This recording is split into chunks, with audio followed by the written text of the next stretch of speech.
everyone, and welcome back to another episode of In the Meadows. Hope you're all well and had an amazing new year. That's a huge happy new year from the whole team here at Judgemeadow. Today I'm joined with a very special guest, but before we get to that, I've got a lot of notices I need to give out. So the first notice is our Judgemedow's very own Culture Day. Culture Day, honestly, we've got so many exciting plans for it. Everybody's so excited. For the whole school, teachers, staff, and not just them, it's for us students as well. So make sure you tune into Culture Day, come to school dressing up as whatever you want to come in, your culture, make sure you dress up. Another one on Culture Day, the 5th Friday, 17th of March, we've got an evening show the same day. So later on in the evening, we have a show for the Year 11s, that's my year group, and later on that same day, there's an evening show. There'll be dancing, songs, the whole lot. So make sure you keep an eye out on our Judgemeadow Instagram to keep up to date with our Culture Day plans. And another one is our coffee morning for parents. So parents that are watching, please do attend our coffee mornings. Our coffee morning is on the 9th of Feb. Make sure you do email in. There's a different email you have to email though. It's community@judgemeadow.org.uk. So make sure you email us in on @community@Judgemeadow. That'll go through Mr Chowdhury and our teachers, and make sure you attend the coffee morning. I think that's all my notices. I hope they're all my notices. So let's move on to the guest. If you are a student here at Judgemeadow, you'll know this guest very well, especially if you're in Year 11.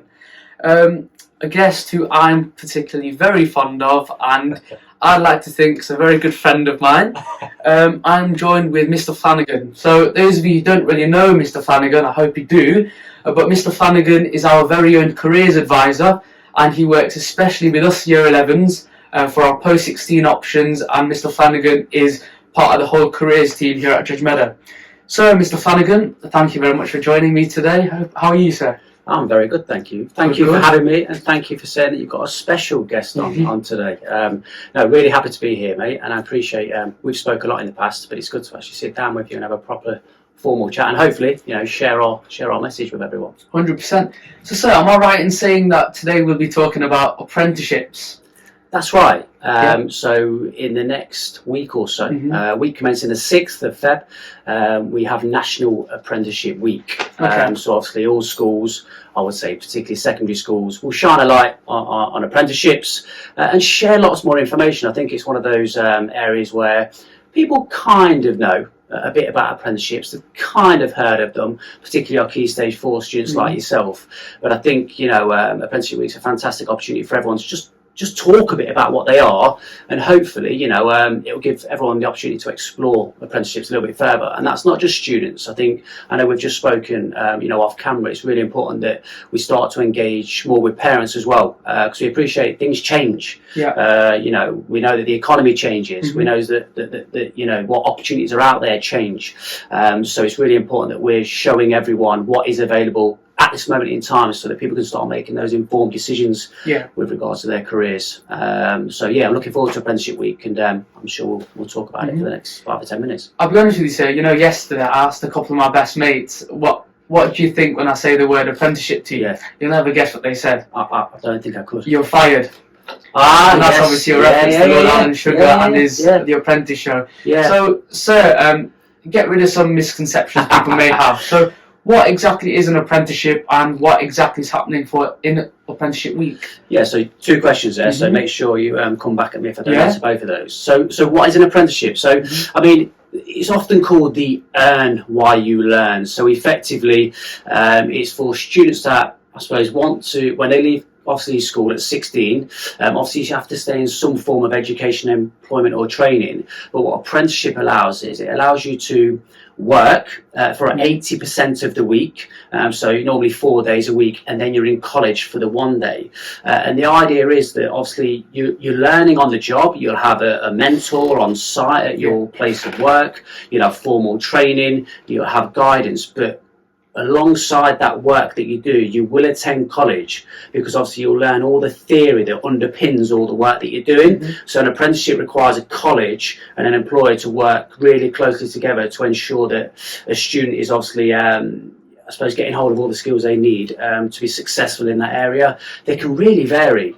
So you will know that I'm in my first year of this role, and I've earned an awful lot in that year. There's certainly a lot to learn in the careers sector. You know, you can have traineeships that range from perhaps 8 to 12 weeks, which are kind of the step before an apprenticeship. But then an apprenticeship can go on for 3-4 years, and that doesn't just kind of stop at Key Stage 5. So, you know, we're not just talking 16 to 18. It can go all the way up to a degree apprenticeship. You know, so there's lots to an apprenticeship, and hopefully we can kind of share a bit more, you know, throughout Apprenticeship Week, so that people are really aware of what they are. So what's happening in Apprenticeship Week then? We've got any plans?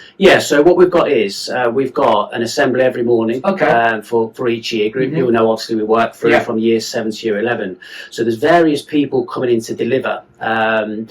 I suppose if I work my way back, we've actually got the amazing apprenticeships team coming in for year 10 and year 11, so obviously you'll be there. They specialise obviously in apprenticeships, and obviously they're going to talk to everyone about what they are, you know, and I suppose dig deeper than what I can offer. I think I can scratch the surface, but getting those experts in, you know, can really, really help. And obviously there'll be, you know, plenty of opportunity to ask Q&As as well. The year 9s, they will have the LEBC coming in, which is obviously a local business company. They've been in a lot in the past to help us with events, work experience, what's my job, mock interviews and things like that. But one of their, I believe the lady is their apprenticeship coordinator that's come in. So obviously they do a lot to discuss apprenticeships with people, but they also have an apprenticeship program there. So it's a really good contact as well for everyone. So that's year 9. Then year 7, year 8 is slightly different. Year 8 will have an assembly delivered by Mrs Manoni, year 7 delivered by me, but a lot of the content will come from the LEBC. The LEBC, we're actually planning on coming in for year 7 and year 8 as well, but because of the demand from all schools locally to try and get them in, they've said, look, Mr Flanagan, I know we've committed to it, but we're really, really sorry we can't come in every day. So they are actually recording a lot of materials to send out and roll out, so everyone will receive the same sort of information, so that everyone starts off at the same start line effectively. So that's what we've got coming up in terms of the mornings. There's going to be loads of information shared with you guys through email, opportunities, events that are coming up, such as online events that are happening nationally that you can tune into online.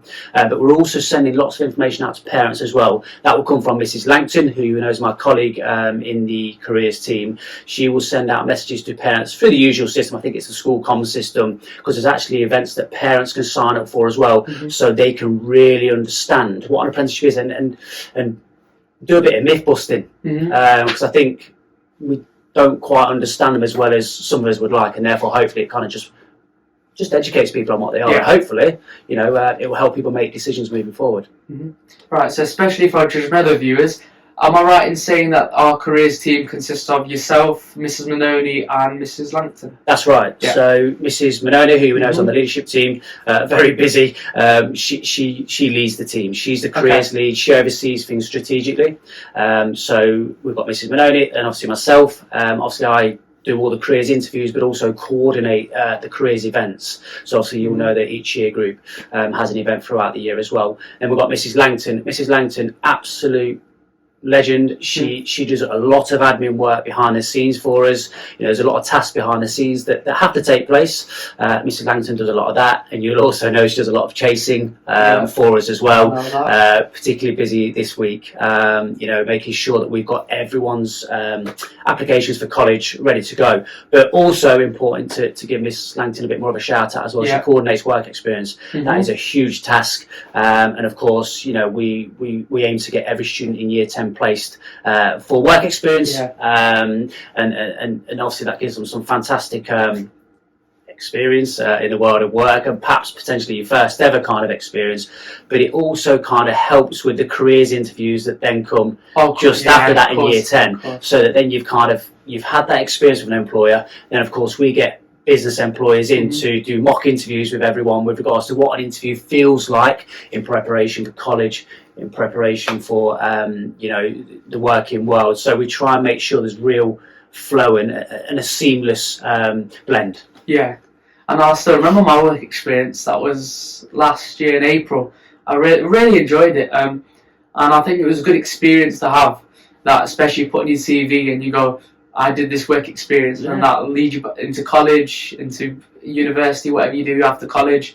I think it's definitely good, and shout out to not just Miss Langton, the whole careers team, and especially for Year 10 students. If you do need to speak to any Year 11s, I'm especially available if you want to know anything about what my work experience went like. But definitely make use of the careers team. So in the next couple of months, when you get to Year 11, make use of the careers team.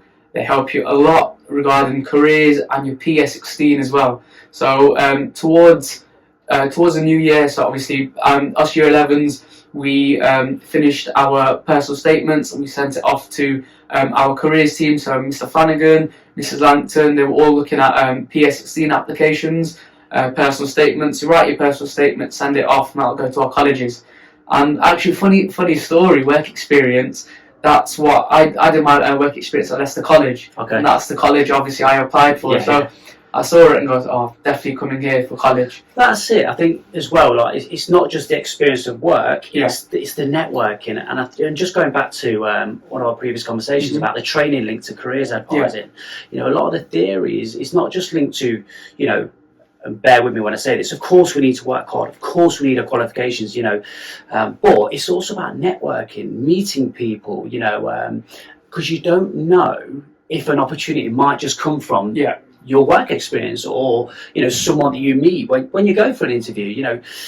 They may want to know about your wider network. So I know you personally do a lot of work outside of school, and it's fantastic.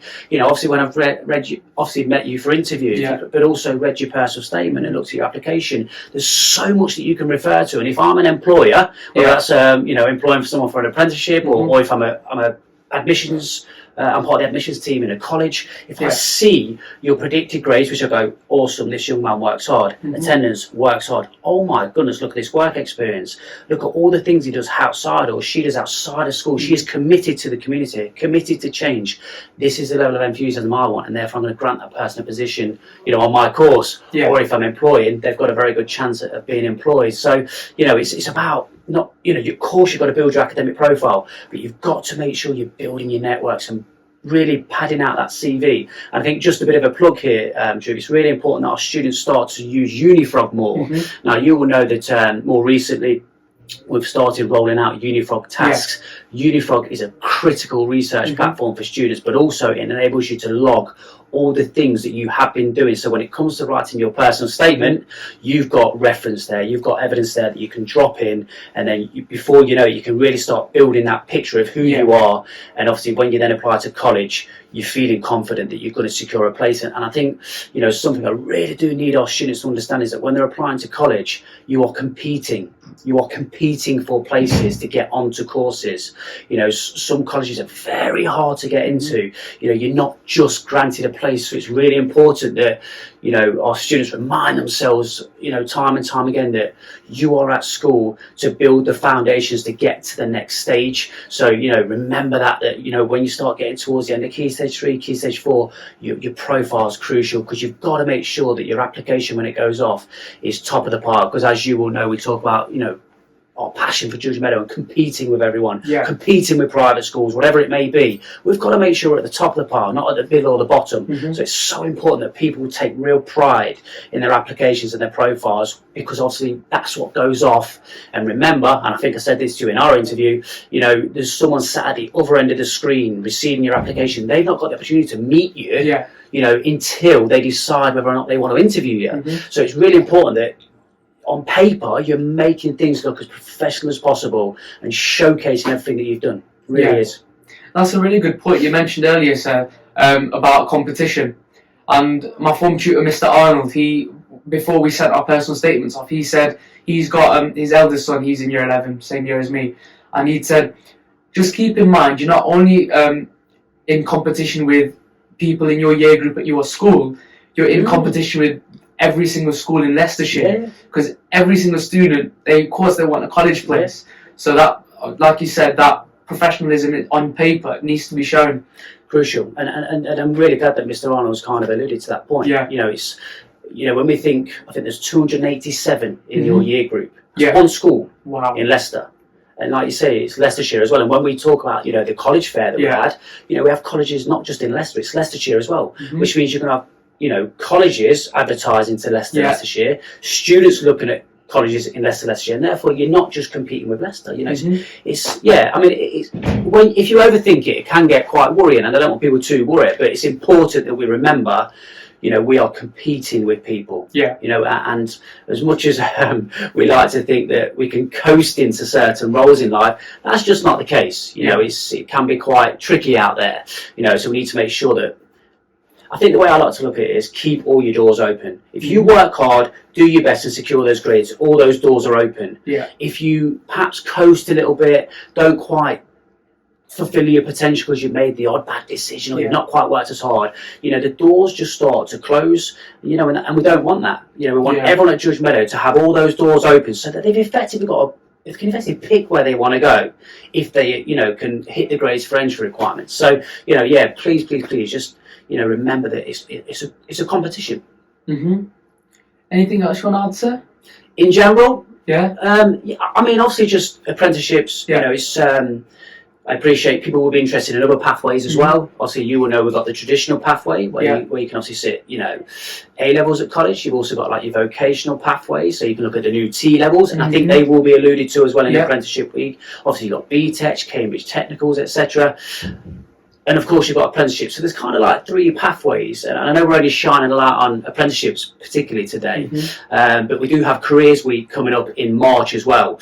So I think I've got a real passion to make sure I'm sharing all pathways in Careers Week. So I think they'll run it 1 month beyond or after Apprenticeship Week. So on the 6th of March, that's when obviously we'll have Careers Week. So I'll kind of build on all the things we've built on an Apprenticeship Week, but kind of move away slightly from apprenticeships and discuss the other pathways that are available as well. So lots coming up, and also obviously myself, Miss Manodi and Miss Langton, we're quite a new team really in terms of careers, because apologies sir, getting excited.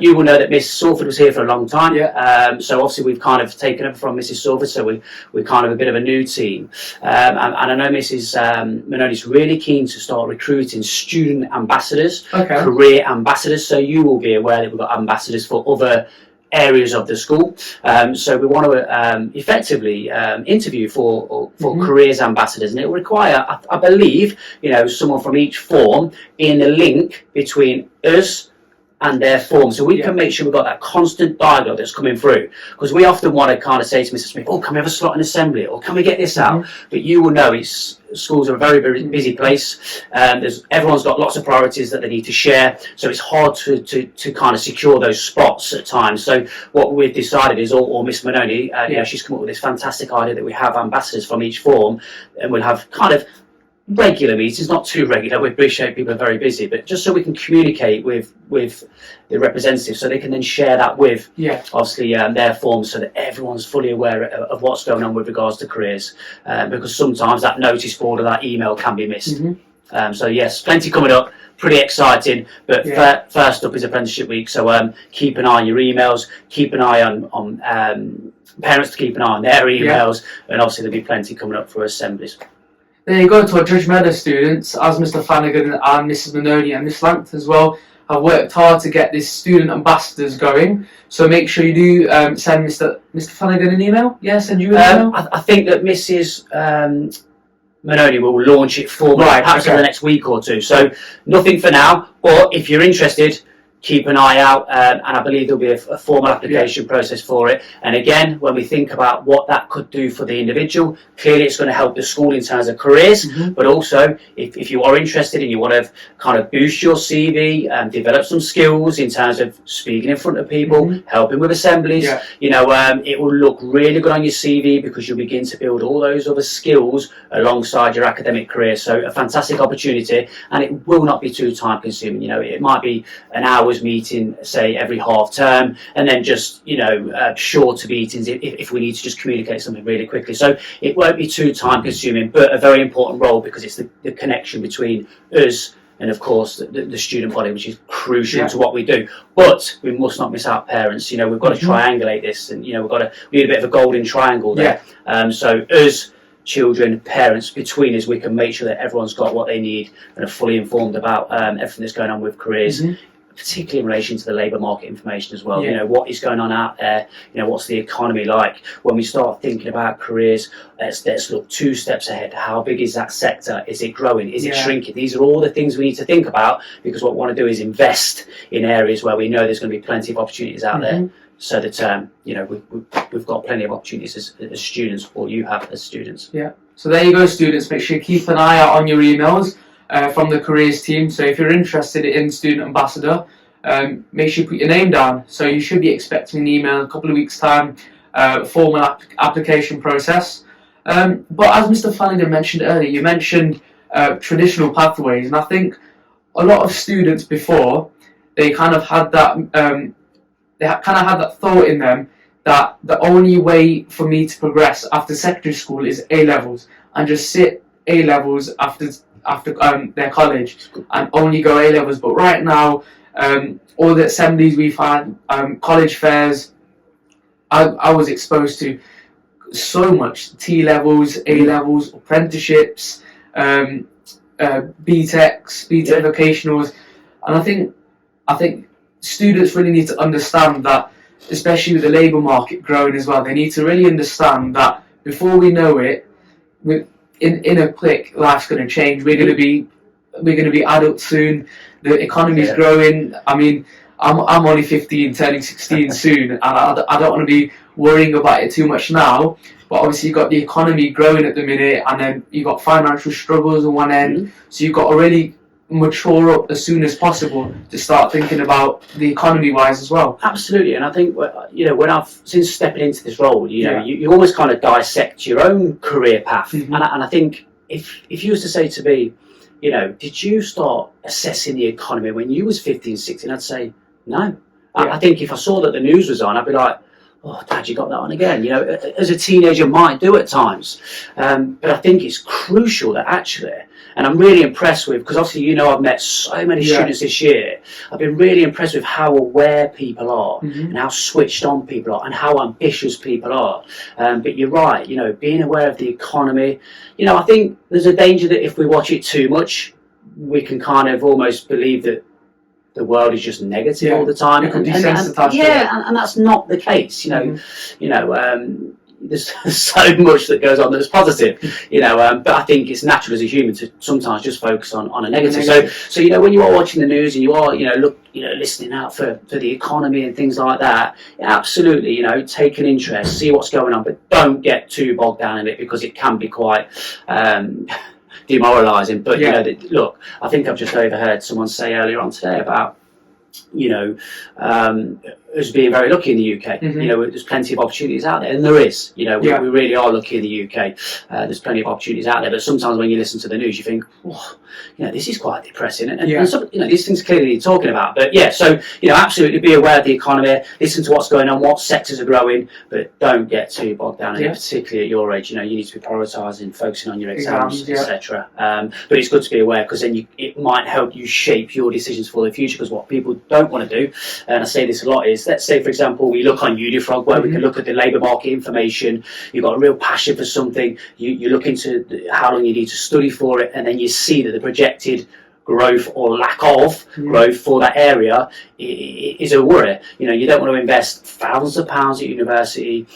Well, you can if you still want to pursue that, it's your choice. But I suppose we need to make people aware that you could be pursuing an area that is due to shrink. You know, one of the common areas that I've spoken about with students that does appear to be shrinking, but you know, I can only go off the information that I see, so it does require further information, is obviously, you know, the car industry. You know, with the growth of obviously electric cars, will that impact on the motor vehicle industry with regards to mechanics? You know, and I don't profess to be an expert in that at all, but when I've looked with and researched with students, you can see there's a projection that area may shrink with regards to, I would imagine, the mechanics. Whereas I would imagine there's possibly growth in the way that electric cars work. So, and I don't know exactly how they work, Dhruv. I'm certainly not you know, huge in relation to, you know, passion for cars, etc. But I know a lot of people are. So, you know, you need to be aware of the changing the evolution Yeah. of the world and how that impacts on the economy and the job sector. But again, not getting too bogged down in it, because I appreciate it's something that you don't want to obsess about, but being aware is really important. Yeah, definitely. Anything else you want to add before we wrap up? Dhruv, I think we've covered everything there, so thank you so much for having us on. No worries. Obviously, it's my first ever podcast at Judgemeadow, my first ever podcast, so hopefully it's helpful, and please do come and talk to us, come and see us, email us if you've got any questions at all. But hopefully, obviously when we launch Apprenticeship Week, you'll begin to really understand what's coming in the near future. But I think you alluded to one key point earlier, Dhruv, about particularly students being aware of the careers team and starting to think ahead, accessing Unifrog, and understanding that we are there as the link to help them. So don't be shy, come and see us, come and say hello. I'm based on the languages corridor, Mrs Langton's on the English corridor, and Mrs Manoli, you'll see her out and about a lot, but our office is based on middle floor as well, close to science. Art corridor, is it? Art corridor, that is the one. Cool. Okay, thank you very much for tuning in into another episode of In the Meadows. We all really do appreciate it. And a repeat of our mentions. Make sure you don't forget, people. Come on. Culture Day. Culture Day is a huge thing. It was a huge success last year, and we want it to be, if not a bigger success this year. So make sure you do tune in for Culture Day. Keep an eye out on our Instagram, because Mr Chowdhury and our entire team here at Judgemeadow, we really want a big push on Culture Day. Keep an eye on YouTube. We'll be posting a lot of our very good-looking and well-dressed students and staff members in their cultural outfits. And another one, the coffee morning, 9th of Feb. Email into school. Parents, please email into school. You'll get to speak to Mr Chowdhury, other members of staff, just to see how the school's progressing, our community is progressing, and how your students here at school are doing as well. So once again, thank you very much. I hope you've enjoyed. Make sure you do go see Mr Flanagan. Thank you very much. See you later, everyone. Thank you.